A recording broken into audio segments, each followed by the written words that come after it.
Assalamualaikum warahmatullahi wabarakatuh.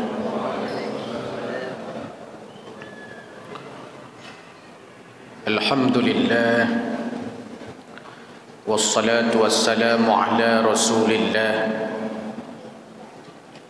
wa ala alihi wa sahbihi wa mawalah. Ashhadu an la ilaha illallah wahdahu la sharika lah, wa ashhadu anna sayyidana Muhammadan abduhu wa rasuluh la nabiyya ba'dah. Allahumma subhanaka la ilma lana illa ma 'allamtana innaka antal alimul hakim. Rabbana zidna ilma warzuqna fahma. Rabbi syrah li sadri wa yassir li amri wahlul 'uqdatam min lisani yafqahu qawli birahmatika ya arhamar rahimin. Hadirin wal hadirat, jamaah salat maghrib yang dimuliakan Allah Subhanahu wa ta'ala. Segenap syukur tak henti kita persembahkan kepada Allah. Kudrah dan iradahnya hadir kita ke masjid yang mulia ini. Salawat dan salam tak henti pula kita persembahkan kepada junjungan alam Nabi besar Muhammad sallallahu alaihi wasallam, teladan uswah hasanah, contoh bagi kita sekalian. Jamaah maghrib yang dimuliakan Allah, dulu ada seorang ayah sambil membawa anaknya datang melapor kepada Amirul Mukminin Umar bin Khattab radhiyallahu anhu. Sang ayah mengatakan kepada Amirul Mukminin Sayyidina Umar bin Khattab, "Wahai Amirul Mukminin, mohon engkau nasihati anakku ini. Dia tak pernah taat kepadaku. Dia tak pernah patuh kepadaku. Dia tidak mau mengikuti apa yang kusuruh. Mohon wahai Amirul Mukminin untuk menasehati anakku ini karena dia terlalu berani denganku."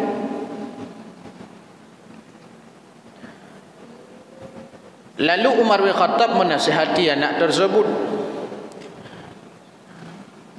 "Ya walad, wahai anak, kenapa engkau begitu berani kepada ayahmu? Apakah engkau tidak takut dengan azab Allah?" "Takut wahai Amirul Mukminin." "Apakah engkau tidak takut dengan siksa Allah?" "Takut wahai Amirul Mukminin," jawab anaknya. "Kalau engkau takut dengan siksa Allah, engkau takut dengan azab Allah, kenapa kau berbuat durhaka kepada ayahmu? Kenapa engkau berbuat durhaka kepada ayahmu? Kenapa kau enggak mau taat kepadanya? Kenapa engkau tak mau patuh kepadanya? Bukankah kewajiban seorang anak itu adalah taat, hormat, turut kepada orang tuanya?"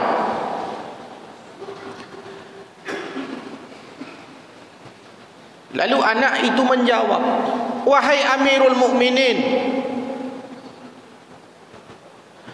kalau seandainya seorang anak punya kewajiban kepada ayahnya, untuk menghormatinya, untuk taat kepadanya, untuk berbuat baik kepadanya.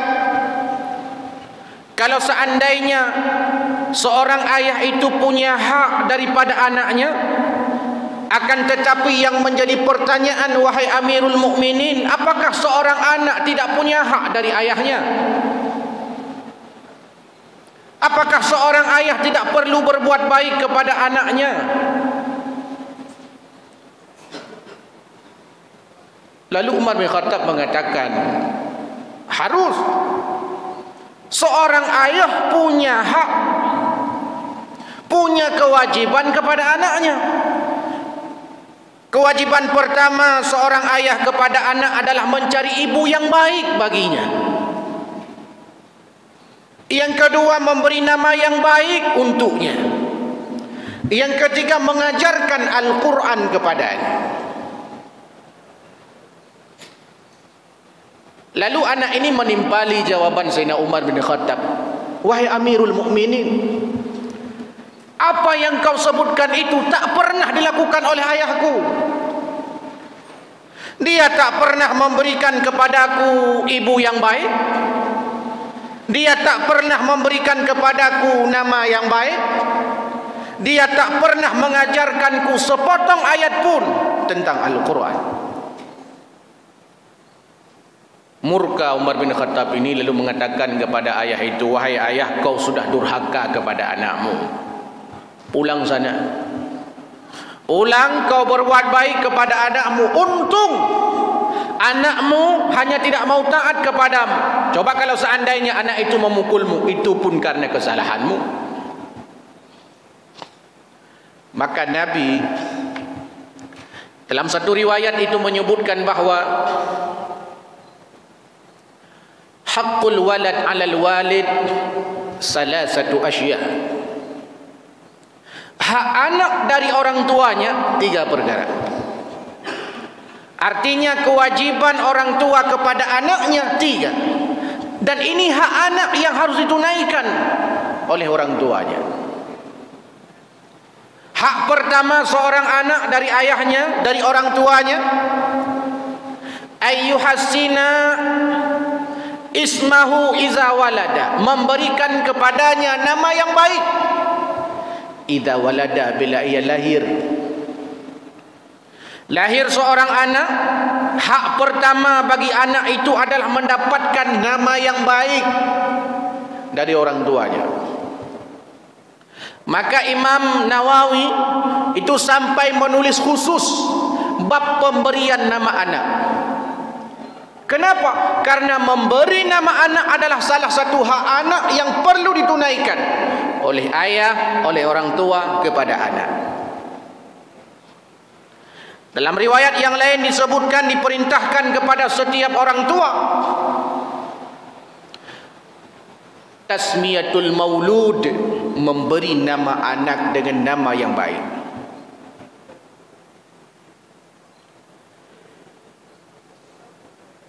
Ahabba ilallah, kata Nabi sallallahu alaihi wasallam, Allah Subhanahu wa taala sangat senang bila seandainya anak-anak kalian itu kalian beri nama dengan nama-nama terbaik. Dan nama-nama terbaik itu adalah Abdullah dan Abdurrahman.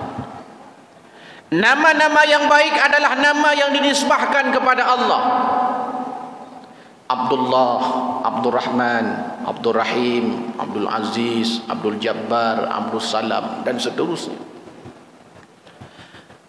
Kenapa itu menjadi nama terbaik? Karena nama itu terhubung dengan Allah. Harapannya anak ini akan benar-benar menjadi hamba Allah. Bukankah hari ini banyak orang hamba Allah, tapi dia tidak sadar bahwa dirinya hamba Allah. Kenapa? Karena tidak ada pengingat. Salah satu pengingat bahwa kita ini hamba Allah, nama kita. Nama itu bisa menjaga orang daripada bermaksiat ia kepada Allah Subhanahu wa taala. Maka salah satu fungsi nama yang baik agar seseorang itu tidak berbuat maksiat. Male tu lagak tanan menyedap berbuat maksiat. Tunan dan Abdullah dan Mudina ke ikim kau. Walaupun kata tepuh dinanya haram, tapi nannya nama itu bisa menjadi kontrol sosial. Sama seperti pakaian yang kita gunakan. Kita pakai peci, baju koko, pakai sarung, malu kita bermaksiat. Kadang-kadang kerana malah dengan Allah, minimal malah dengan pakai peci. Berapa banyak orang terjaga syahwatnya, terkendalikan nafsunya. Berapa banyak orang tidak berani bermaksiat di depan umum gara-gara pakaiannya. Lantas kenapa ada orang dia berani bermaksiat bukan hanya sendiri tapi di kala ramai? Karena pengaruh pakaiannya.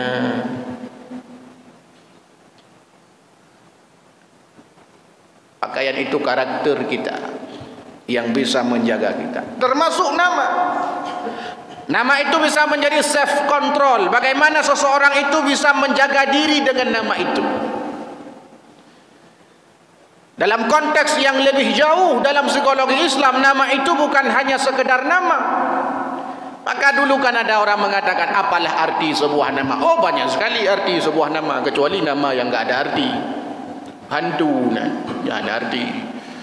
Tapi kalau nama itu baik, kalau nama itu mulia, sangat banyak artinya. Dia menjadi image self, namanya citra diri. Sering sebuah hadis saya ungkapkan sebagai pengingat kepada kita, khususnya orang tua. Innakum tud'auna yaumal qiyamah bi asma'ikum wa asma'i abaikum fa ahsinu asma'akum. Sungguh kalian itu pada hari kiamat akan dipanggil dengan nama kalian, disandingkan dengan nama ayah kalian.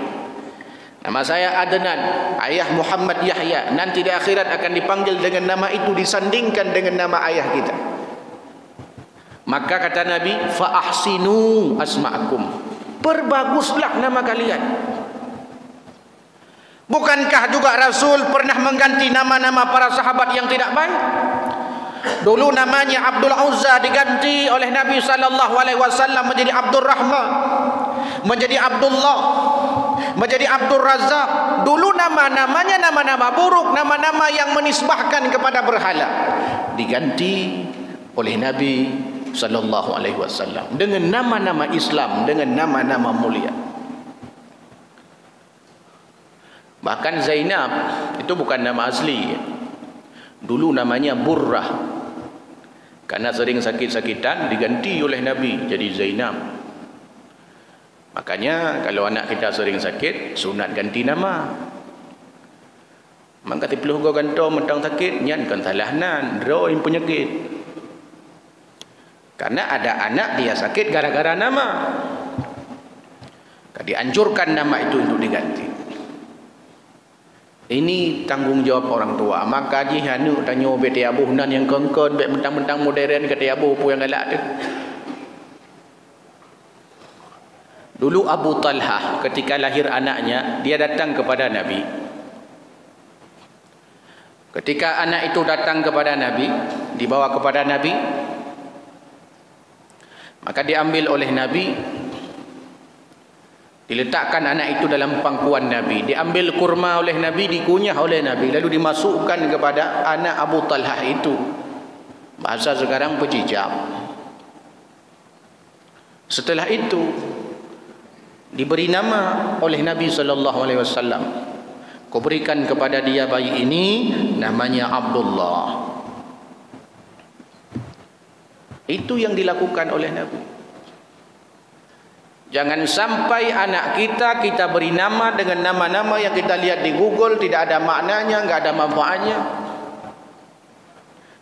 Hanya ikut-ikut trendy dan selebritis.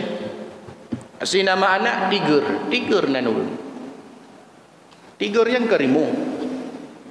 Nyerimu anak wajib sama yang aja. Anak perlemur agama rimung nah kebul. Karena ikut-ikut nama artis. Nama terbaik itu kan nama yang dinisbahkan kepada Allah. Di bawahnya nama-nama para nabi. Di bawahnya nama-nama yang di dalamnya mengandung doa dan harapan. Ini yang diajarkan agama. Ini buku yang tabuh. Dulu ada orang Jawa namanya Kak Tuha tapi. Belum tanya mbak Mbak, sopo jenenge namanya siapa Mbak? Menjawab kan? Zalimin Mas. Zalimin kan. Renan tonan tugimin. Memang tak cocok orangnya dua kedua samping. Zalimin namanya. Berarti kan orang-orang zalim. Berarti kafirin. Berarti munafikin. Nama ini penting dan ini hak anak. Kadang anak kita bandel, kadang anak kita nakal, bukan karena fitrahnya nakal. Karena setiap anak, kata Nabi, lahir dalam keadaan suci. Kullu mauludun yuladun alal fitrah. Setiap anak yang lahir, dia suci, fitrah Islam dia itu. Setiap anak yang lahir Islam, fitrah suci, enggak punya dosa.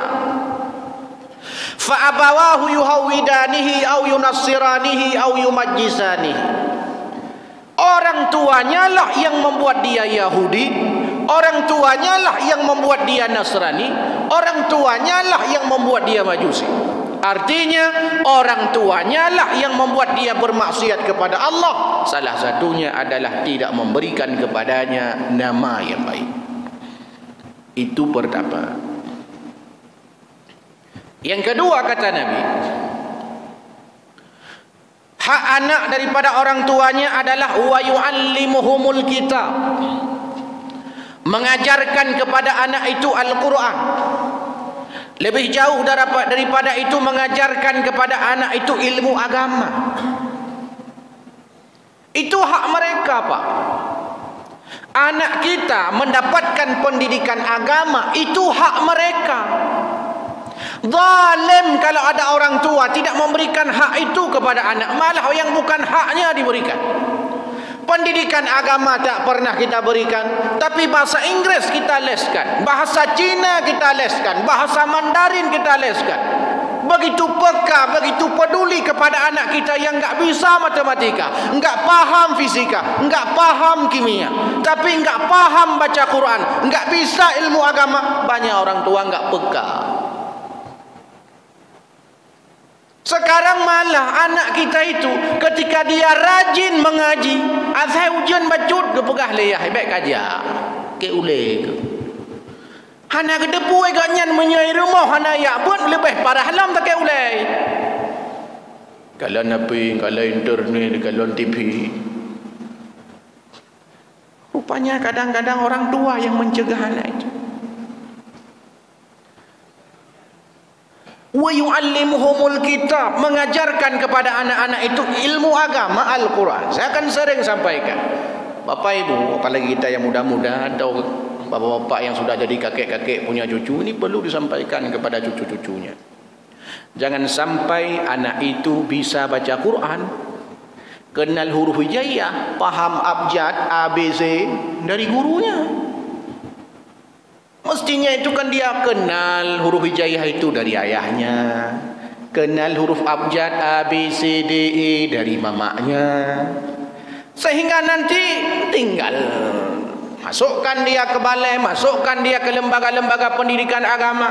Tapi dia sudah punya basic, sudah punya dasar. Kaituri teh A, teh ba, teh alif, teh ba, teh sa. Ya sudah kenal dasar. Apa juga harapan selanjutnya? Supaya orang tua ini dia punya pahala jariah nanti kalau dia mati dari anaknya itu secara langsung. Karena huruf hijaiyah ini akan dipakai terus menerus. Dia baca Quran pakai huruf hijaiyah, baca Iqra pakai huruf hijaiyah, baca kitabnya pakai huruf hijaiyah yang bahasa Arab. Coba mengalir pahala. Satu alif yang dia peroleh ilmu itu dari ayahnya, dari kakeknya, dari mamanya, dari neneknya. Berapa banyak pahala yang akan didapatkan oleh ayah, kakek, keluarga ketika dia meninggal dunia. Anak itu terus memakai akan kalimat alif itu. Tanggung jawab kita ini mengajarkan kepada anak-anak kita ilmu agama. Jangan sampai kita terlalu peka terhadap pendidikan anak kita. Ladom meno nauji. Anu hanai tamang ipa, han lewat ipa bengeh kali. Ipa anda mau. Mak tamu IPS. Degi masalah lu IPS, anak cocok lu IPS, anak lu cocok ber-IPA. Jangan cara tamu IPA, fisika, hanjut, kimia, hanjut, matematika, hanjut. Merupak satu. Tamu IPA. Kepu tujuan tamu IPA, mengajar ke doktor. Ya mana ngelong utai kula. Kami IPA bangga dengan IPA. Waktu ajak kuliah utai ukalan ke IPS. Ada ajak kuliah ekonomi, manajemen. Mampu IPA bukan IPS dari jamun kan aja. Bukan jurusan bahasa aja. Artinya bukan tidak kok terlalu peka. Maksudnya agama kok jadi nomor 2. Mesti minimal kan seimbang lah. Artinya kan berarti ane tanya hanjut ke macam-macam profesi silakan saja. Maksudnya basic dasar ilmu agama ini jangan sampai lupa. Aceh ini masih dihargai kalau kita pergi ke Sumatera, ke Medan, pergi ke Batam, pergi ke Pulau Jawa, mentang dihargai. Iwadan ni dengar orang Aceh, iwadan ka pasti iwa na yo. Ulam dah imumnya cakap pasti dah ju tanya ju. Cakap pasti. Gimana Mas? Dan ni Aceh. Oh ya, azan sekali. Karena ketika itu pur Acehnya cijuk azan walaupun pada Aceh hantam pernah mendengar azan beganya. Tapi pada terus luar ayo. Dan imum menyai jawab dan imum Aceh. Walaupun di Aceh muka makmum mantam rau. Tapi terus boleh imum. Kenapa? Kita punya khazanah, kita punya historis, kita punya sejarah Islam masa lalu yang luar biasa. Ya ke apa tadi dengar? Ya ke? Jamun nak Jawa ada yang balung. Mas, di Aceh itu luar biasa. Anak udah sejak lahir sudah diajarkan ilmu agama. Main ketika kucang tak ilung. Oh iyalah. Yang aku buka haju ilung punya kucang aja gerbang. Oh ya, yang buatkan kau nyetik jarang-jarang urut Aceh ilmu agama. Hai je Jawa Aceh. Ya Aceh fikir Aceh yang kiban Islam kiban ketat fikir. Fikir punya urung pakai ketat langsung itu dua ini langsung cambuk ini ke. Fikir lagi apa dah? Ilado. Tapi yang kali-kali ajak tengok hai patele. Mai kali akai tu mana mungkin. Kena jame-jame ajak kena. Agak-agak dari Jakarta buat ada tamu-tamu dari lembaga pendidikan atau tamu-tamu dari pemerintah. Tapi kalian lu tu maunya kata jai ke tempat warung kopi rada sago kan? Bapak bini jalan dulu parkir motor, parkir Honda ada depan le. Dengan lampu klip-klipnya indahnya luar biasa. Kalian perkataan dia. Patele. Maka tanggungjawab kita untuk meregenerasi. Jangan hanya kita bangga dengan masa lalu saja. Karena Aceh hari ini salah satu PR-nya kita terlalu bangga dengan masa lalu lupa dengan masa kini dan masa depan. Aduh dengan masa lalu. Jamun Acehnya maju, jamun Acehnya hebat, jamun Acehnya Islam luar biasa. Jamun. Jino kedua ke berah. Ukur nak fikir. Yang penting jamun ni dia. Asal kana jamun gaje dia.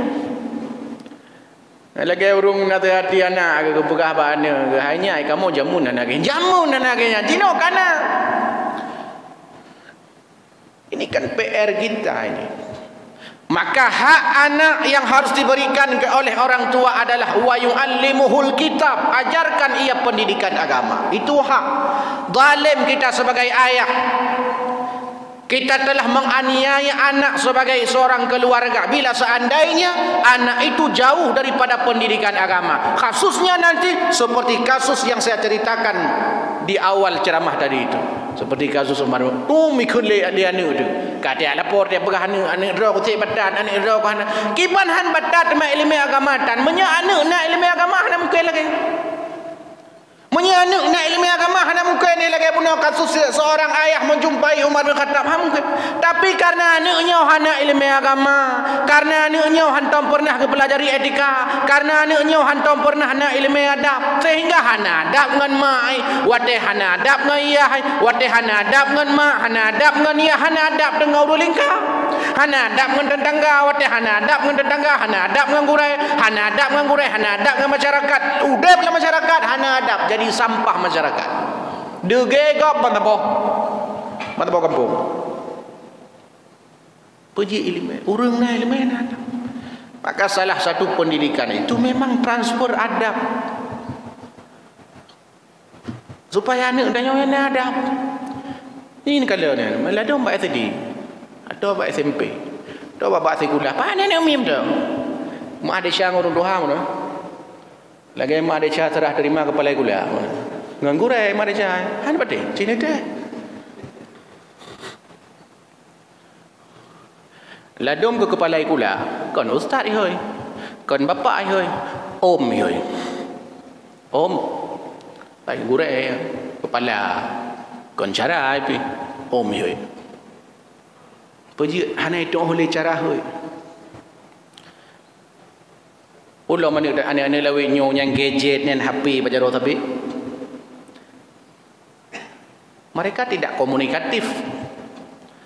Puan tanya tu, jamun kau dari kiban sehat kan ya? Alhamdulillah sehat mak. Cin tanya bawa nama kiban sehat? Sehat. Tapi nak ajak gula nah. Bayang kau? Bunuh. Apa nah. Dalam tradisi khazanah kebudayaan Aceh yang hana ada apa namanya. Yang boleh dapat kalau dari sisi agama, dari sisi budaya mana. Tanya ada je apa khabar mana? Yang tanya dia urung jamun urung tak kebuk. Tak ada bu. Ya. Payah dah sebut ikannya. Untuk mengajarkan kepada kita pentingnya adab.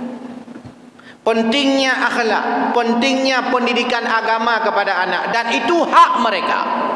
Jangan sampai kita menyalahkan anak bermaksiat, tak pernah taat kepada kita, tak pernah patuh kepada kita kalau seandainya kita tak pernah memberikan pendidikan agama kepadanya.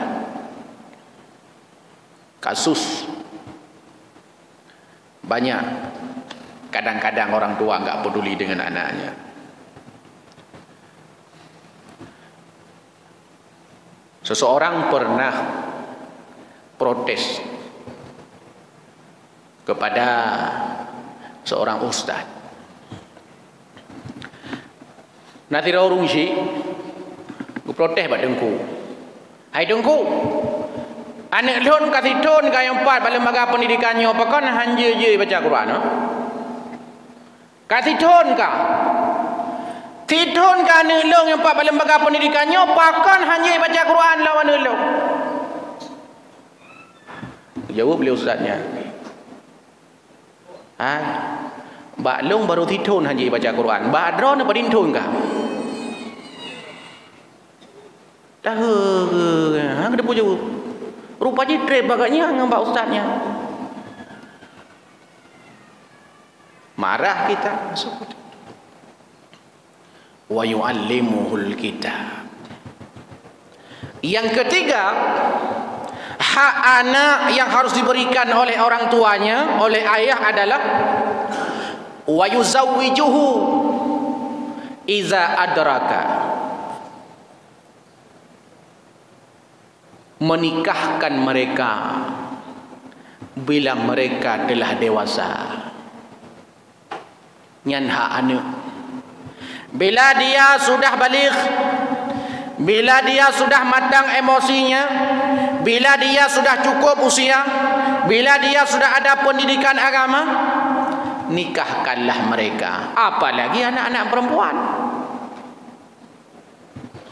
Jangan bangga seorang ayah, janganlah bangga seorang ibu bila seandainya dia punya anak tiap malam, apalagi malam-malam minggu seperti ini. Oh tak cek hana anak di rumah menyona bengeh tu. Pakan hang kata bik kah, pakan ke tira kena igoi TV na. Bang. Hambat mereka itu untuk bermaksiat kepada Allah Subhanahu wa taala. Kalau seandainya kita punya kemampuan, anak kita sudah siap baik secara psikis, secara ekonomi, kerja ikana, buat ikana, nyamnya uraga. Nikahkanlah mereka itu bila dewasa. Tampi na uraga paih hanam kawin. Puji hanam kawin, ke hang gede kawin, hanap payang kawin. Pandai makawin. Igaknya telera tinggi. Perle jalan ton tinggi. Igaknya turun rendah. Tak ada muton hana. Hai dah makawin. Hai dah makawin dengan ni akapur ke leplu mayam. Leplu mayam lah si mayam 2 juta tengok. Bodoh EU. Tiba bau tak 20 ribu. Man padimbak bau perle tak supaya merumpukmu leplu mayam. Man kan te Indonesia payah tak bau. Nyamnya te Indonesia bau kata menyata sambung-sambung baunya katruk langit ketujuh kata begitu kira-kira. Karena budaya kita hari ini adalah budaya masyarakat ada namanya budaya kebarat-baratan, westernisasi namanya. West itu barat, westernisasi ke barat-baratan, lebih barat dari awak barat. Hai nak mahasiswa long, mahasiswa ibu cewek jibah Honda, cewek ilikot itegur long, ustaz itu je tegur cewek ilikot, tapi itu je tegur tanya kurai ustaz. Itu problemnya, problemnya. Nah, kenapa anak terlibat dalam dunia pergaulan bebas itu? Kenapa anak kita itu terlibat dalam pergaulan bebas? Kenapa? Karena anak kita itu secara psikologis tidak nyaman di rumah. Ayahnya, ibunya tidak menjadi tempat curhat bagi anak. Tidak bisa menjadi tempat curhat. Ini pegah sesuatu yang terjadi di kampus atau sesuatu yang terjadi di sekolah, sesuatu yang terjadi dengan teman sebayanya. Dia enggak berani ngomong. Ya, ada kepoh ya. Iya, happy gara. Dia happy seakan-akan menyuanu kaya keganyan ni ganyan berhenti. Hebat ke begini.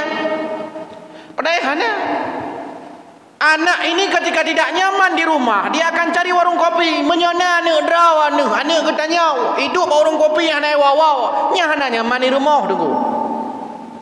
Hana nyaman hidup di rumah sebab anaknya lagi tanya cik.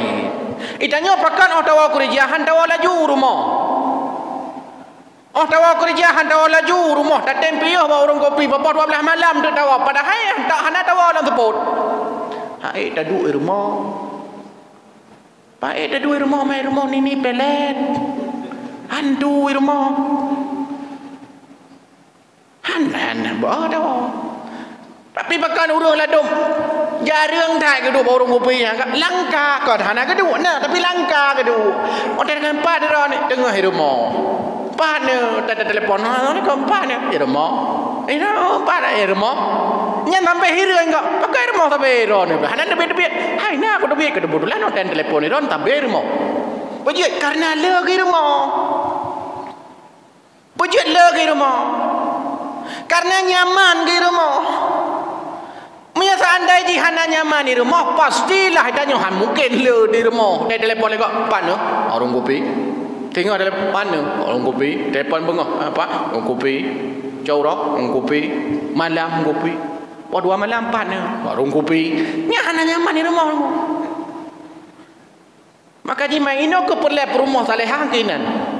Supaya diuragamnya galam gua kuriya katinga gelau leg. Lupa gua rumah. Maka jika nak tipu orang, nak je tipu orang mana? Hang ke pajah bui luar. Hang pajah bui luar cih ke mundah ke punya pajah bui luar. Iganya menyebu cik rumah, boh jauh rau, gua kerja ke pajah rumah. Mana dom pakai hang ke pajah. Memang ladom nak lasan sibuk, hana mungkin dawo, nacin mungkin jarang. Tapi nak ladom ti pindah rumah ke kerja. Hana jauh ke rumah, sisa seputaran rumah ke tempat ke. Pekan hang udah ke pajah bukan hang ke rumah. Padahal rumah nak ke rumah. Anak apa? Asam ke ương lagi cagru ida gun. Nya menyatam ke ương lagi cagru di rumah, bukan menjauh roh hana ke pajah di rumah. Tupu nak ke pajah mentiu roh hana ke pajah. Beda dengan tanya-tanya kerja je yang lain cerita. Nya dah pegah yang toto. Ya ingin sampaikan tidak nyaman dia di rumah, hanya nyaman. Maka Nabi dalam satu riwayat itu pernah mengatakan bahwa arbaun napet boh sebab ada 4 kebahagiaan. Naput boh bahagia. Menyena put bohnya obat dayunya bahagia dayu.